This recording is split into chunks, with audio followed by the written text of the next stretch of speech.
vamos agora enxergar como é que essa questão das razões diretas e inversas tem impacto sobre uma questão. Vamos considerar que a gente tem aqui um veículo desenhado com essas três medidas aqui conhecidas. E nós temos um outro veículo, também bem semelhante ao primeiro, e também conhecemos as mesmas medidas daquele outro veículo. Quando observamos que, por exemplo, essa parte aqui que mede 2 unidades, ela tem correspondência com uma parte que mede 4 unidades, a gente consegue encontrar aqui uma proporcionalidade. Ou seja, com relação a esta medida, se eu multiplicar essa daqui por 2, eu vou encontrar essa medida aqui. O que isso aqui já me faz pensar? Me faz pensar que se eu multiplicar todas as medidas que tem aqui por 2 e eu obtiver as mesmas medidas lá multiplicadas por 2, essa daqui multiplicada por 2, eu vou poder ter a certeza de que esses veículos têm uma proporção, eles são proporcionais. Ou seja, vai existir um número que a gente vai chamar de razão de proporção, que ao multiplicar as medidas do primeiro veículo, eu obtenho as mesmas medidas correspondentes no segundo veículo. E os veículos serão proporcionais. Então eu verifico. Ao multiplicar isso aqui por 2, eu encontro 4.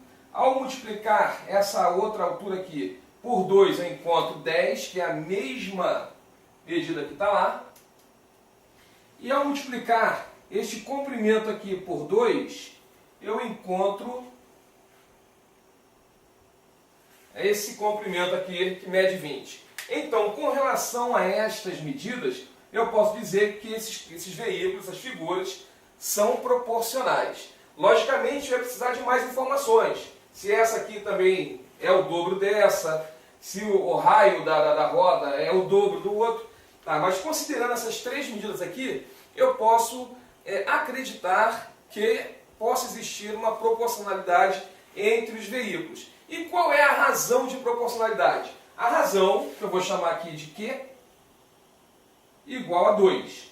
Então, 2 é a razão desta proporção. A gente aprendeu que a razão ela é obtida através da divisão de um maior número pelo menor, né, a divisão exata. Então, a gente encontra essa razão. Agora, vamos supor que a situação fosse contrária. Eu conheço esse veículo aqui e quero saber se aquele está proporcional a esse. Aí eu faço o caminho contrário. Eu pego isso aqui e tento encontrar um número que, ao multiplicar por 4, eu vou encontrar essa medida 2. Então, quando eu multiplico 4 por algum número, tem que dar 2. Ou seja, 4 vezes algum número que eu não conheço tem que dar 2.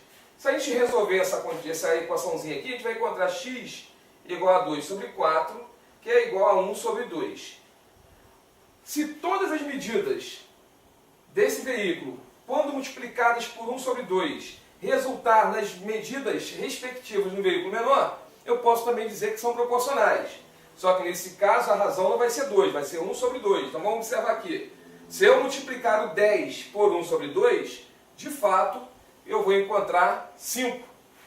Então, por enquanto, está batendo. Se eu multiplicar 20 por 1 sobre 2, também encontro 10. Então, com relação a essas medidas conhecidas,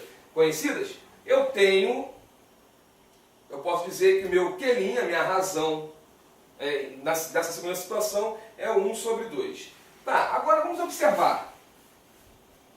A primeira razão era 2. Eu posso representar como 2 sobre 1. E a segunda razão é 1 sobre 2. Observe que o antecedente da primeira é igual ao consequente da segunda.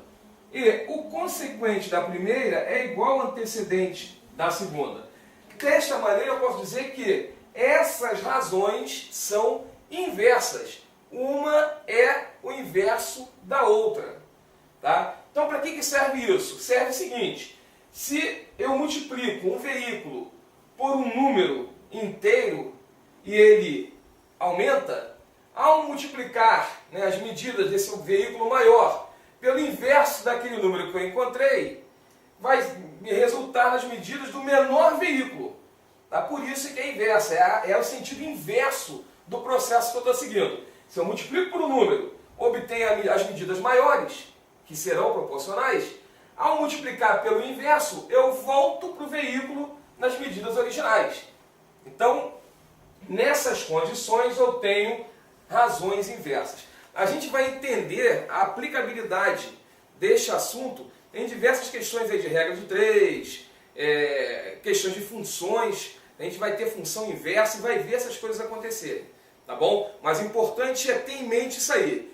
Se um número é uma razão, o inverso dessa razão basta simplesmente trocar a posição do numerador e do denominador. Tá? Um é o inverso do outro. Tá, ok? Isso aqui é uma explicação aqui bem simples, procurando trazer com a maior clareza possível o funcionamento da inversibilidade da razão. E, como eu disse, a gente vai se aprofundar mais isso aí em questões de vestibulares, em questões de concurso público. A gente vai ver muito essa questão. Tá, ok? É isso aí.